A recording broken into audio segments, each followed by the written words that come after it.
Hey everyone, welcome back for another deep dive with us. You know we love to go deep on topics here, and today we're going to be going deep on addiction. We'll be looking at how it takes hold of people and most importantly, how to break free. We're going to be using the work of clinical psychologist Dr. Shide Sunday as a guide for this deep dive. Yeah, Dr. Sunday's work is really interesting. He doesn't just focus on like the typical substance abuse stuff, but looks at addiction more broadly as a pattern of behavior that can really pop up in a lot of areas in your life.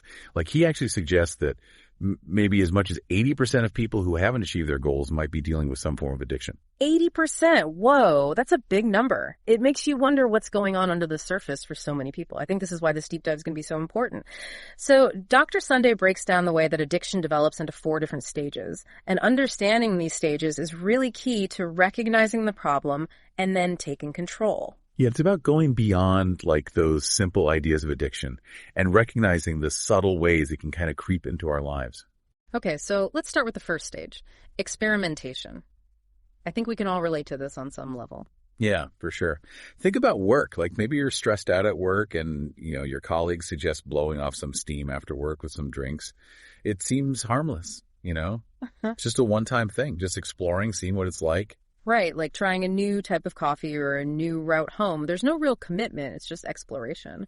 But as Dr. Sunday points out, this is where the seed of addiction can be planted. Exactly. So like that after-work drink, it gives you relief from stress or a sense of, fitting in with your colleagues. It can create a positive association in your brain. Yeah. And that's where things can kind of shift into that second stage, occasional use. Okay, so the occasional after-work drink becomes a weekly thing. Or maybe that late-night online shopping to de-stress happens more and more. How does Dr. Sunday describe this transition? Well, he highlights how these harmless indulgences can easily become patterns. You start looking for those opportunities to do it, making excuses, to engage in that behavior. Yeah. And what was once just spontaneous becomes something you look forward to and even plan for. Oh, so it really is a slippery slope. We tell ourselves it's no big deal, but it's happening more and more, and the behavior's becoming more of a habit. Yeah, exactly. The more we do it, the more those neural pathways in our brains become stronger. Dr. Sunday really emphasizes this. The repetition makes the connection between the behavior and the reward stronger and stronger, which makes it harder to resist over time. Oh, wow. So even at this stage of just occasional use, our brains are already kind of being wired for addiction. Yeah. That's a little unsettling, but also really important to understand. So let's say it keeps going and we move into the third stage. What happens when someone becomes a regular user? Well, that's where things start to get a bit more serious. It's not just a casual thing anymore. The behavior becomes much more conscious, more on purpose. You're actively making time for it, putting it ahead of other things in your life, maybe even changing your schedule around it. So there's a shift from just doing it to actively seeking it out, whether it's that online game or shopping spree or that substance. What are some of the warning signs at this stage? Are we talking about major problems, or can the signs be more subtle? Well, it depends on the person and what the addiction is. But some common signs might be like you need more of it to get the same feeling, or you feel bad when you try to cut back. You might also see that your relationships or your work are being affected by it. So even if things aren't totally falling apart, these smaller changes could be red flags. It's like the cracks are starting to show. And this is probably when people start to go into denial, right? Oh, yeah. Denial is huge.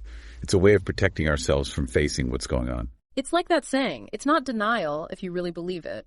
But as these patterns get stronger and stronger, we hit that final stage, dependency. This is where addiction really has you in its grip. Right. At this stage, it's not just a bad habit anymore. It's a need that controls your thoughts, feelings, and actions. It's not even about the pleasure anymore. It's about avoiding how bad you feel when you don't have it.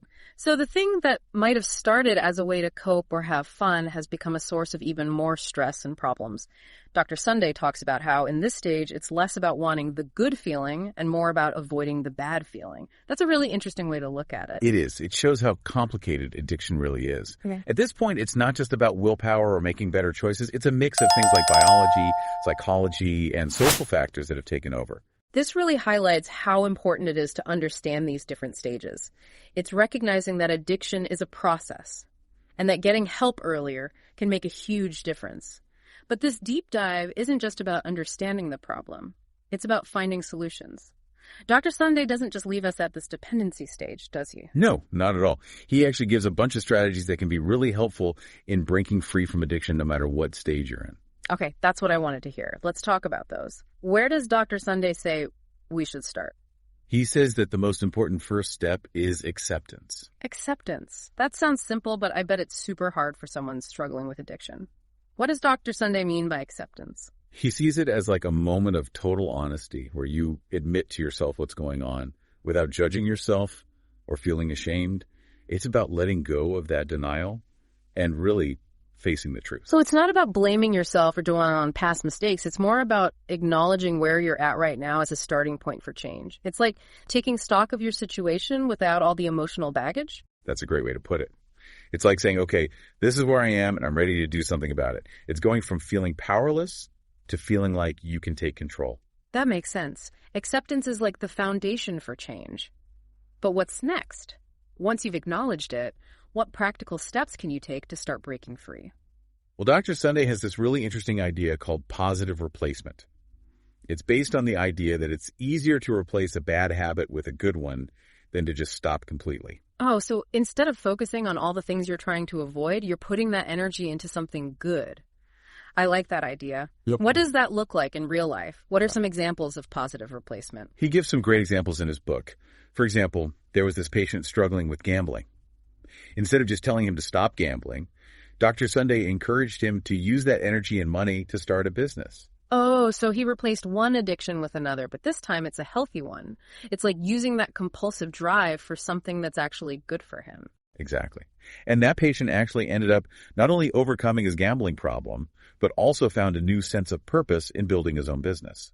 That's amazing. It really shows how powerful positive replacement can be. It's not just stopping something bad, it's finding a new passion, a new way to channel your energy. Exactly. And it doesn't have to be something big and ambitious. It could be something simple like replacing that evening glass of wine with a healthy smoothie. Right. Or swapping out hours on social media with a hobby like painting or writing. So it's about finding something that really speaks to you, something that brings you joy. But I'm guessing even with positive replacement, there are still going to be times when you're tempted, those triggers that could pull you back into old habits. How does Dr. Sunday deal with that? He talks about the importance of avoidance, which doesn't mean living in a bubble, but it's about being strategic about your environment. So you're not around those things that trigger you as much.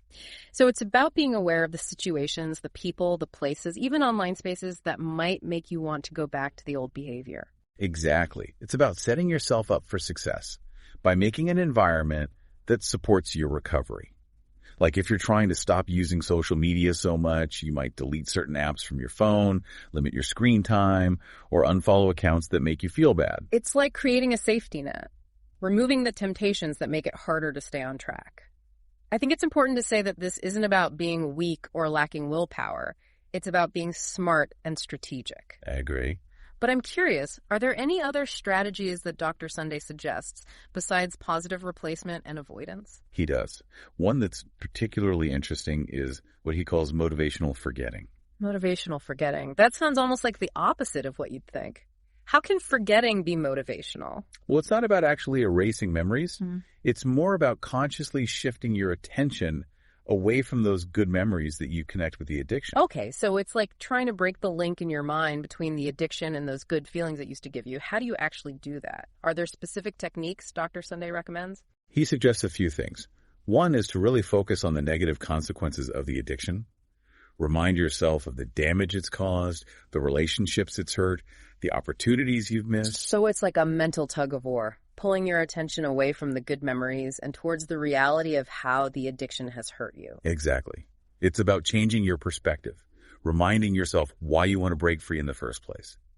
Another technique he suggests is to do things that create new positive memories and associations. Oh, so like if you used to associate Friday nights with drinking, you could start a new Friday night tradition that's healthy and fun, like trying a new recipe, going for a hike, or spending time with loved ones. That's the idea. It's about creating new pathways in your brain, new associations that can eventually become stronger than the old addictive ones. It takes time and effort, But with practice, motivational forgetting can be a really powerful tool to break free from those old patterns. These strategies are really insightful. I think they show how important it is to have a multifaceted approach to recovery. It's not just about willpower or stopping completely. It's about understanding the psychology behind addiction and using practical strategies to rewire your brain and take back your life. I completely agree. And I think it's important to remember that recovery is a journey, not a destination. There will be ups and downs, times when you're tempted, and even setbacks. But with self-awareness, support, and these strategies, breaking free from addiction is absolutely possible. I love that message of hope and resilience. It's not about being perfect, it's about progress, taking it one day at a time and celebrating those small wins along the way. Exactly. And remember, you don't have to do it alone. There are resources, support groups, and professionals like Dr. Sunday who want to help people overcome addiction and get their lives back. That's such an important reminder. So as we wrap up this deep dive into Dr. Sunday's work, I want to leave our listeners with one final thought. Now that we've explored the 4 stages of addiction and these powerful strategies for breaking free, I want you to take a moment to think about yourself. Think about those patterns and behaviors we talked about. Where do you see yourself or someone you know on the spectrum? It's not about judging, but about being honest with yourself. That's such a good question. It really gets at why Dr. Sunday's work is so important. It's not just about the extreme cases you see on the news. It's about those everyday addictions that can sneak up on us. You know, this deep dive is really making me think about my own relationship with my phone. It's always there, and I'm always checking emails, scrolling social media, even when I know I should be doing something else. Yeah, it's so normal these days. We're surrounded by stimulation and instant gratification. It's easy to get stuck in those loops of checking and refreshing and looking for that next dopamine hit. It's like what started as just checking occasionally has turned into a habit. It's part of my routine now. And I haven't really thought about how it's affecting my work, my sleep, even my relationships. That's the thing about addiction. It often starts small, and it can be hard to see how much it's controlling us until we really take a step back and look at what we're doing and why. So what would you say to someone like me who's realizing they might be further along that addiction spectrum than they thought? What's the first step to take back control? I think Dr. Sunday's focus on acceptance is really important here. It's not about beating yourself up or feeling ashamed. It's about admitting what's happening and knowing you can change it. It's like finally admitting you have a problem. And even though that's hard, it can also feel freeing because it means you can start finding solutions. Exactly. And remember, those solutions don't have to be huge and scary. Start small. Maybe set limits on your phone use. Make some areas in your home tech-free. Or swap out that mindless scrolling for something more mindful like reading or spending time in nature. It's about finding that positive replacement, something that feeds your mind and soul instead of draining it. I think that's a great takeaway for everyone listening. Addiction in all its forms is a tough issue, but it doesn't have to control your life. With knowledge, self-awareness, and the right tools, you can break free. And don't forget, support is crucial. Don't be afraid to talk to friends, family, or a therapist for help. There's help out there. You don't have to go through this alone. That's so true. So to everyone listening, as we finish up this deep dive, remember that knowledge is power. Now that you know about the stages of addiction and how to break free, you can make positive changes in your own life or help someone you care about. Until next time, keep exploring, keep asking questions, and keep diving deep with